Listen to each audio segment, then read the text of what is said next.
Idinaos ng The Pinoy Big Brother Celebrity Collab Edition ang engranding big night nito noong Sabado, June 5, 2025, ng live sa New Frontier Theater sa Quezon City. Kilala bilang Brika, opisyal na pinangalan ng big winner duo sina Brent Manalo at Mika Salamanca, na gumawa ng kasaysayan bilang unang tandem na nasungkit ang titulo bilang kapalit ng isang duo housemates. Ang dalawa ay nag-uwi ng tig-1 milyon, kasama ang karagdagang mga premyo kabilang ang mga pagkakataon sa pag-endorso at isang round-trip travel package sa South Korea.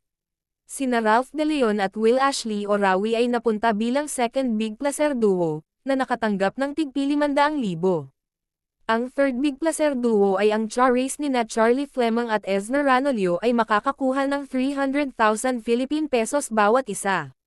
Ang Big Four ay sina AZ Martinez at River Joseph, o Asver, na nag-uwi ng tig-200,000. Ayon sa huling tali ng mga pampublikong boto, Brent at Mika, Breka, 33.03%. Ralph at Will, Rawi, 25.88%. Charlie at Esner, Charace, 22.91%. AZ at Ilog, Asver, 8.77%.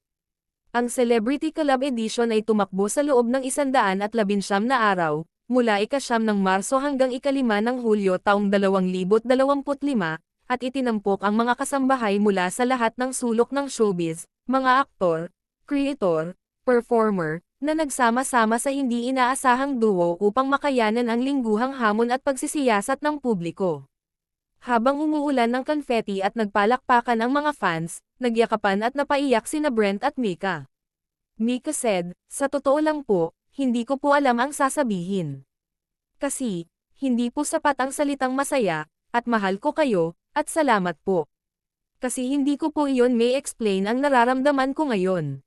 Para sa inyo lahat, para sa pamilya ko, para sa mga nagmamahal, para sa aming dalawa ni Brent." For Brent, he shouted the words, "Gusto ko lang pong sabihin na basta puso yung panlaban, anything is possible.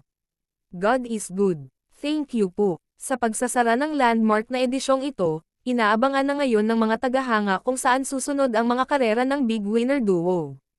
Para naman sa susunod na edisyon, kinumpirma ng Big Night host na si Bianca Gonzalez na ang paparating na collab edition ay lalabas ngayong taon.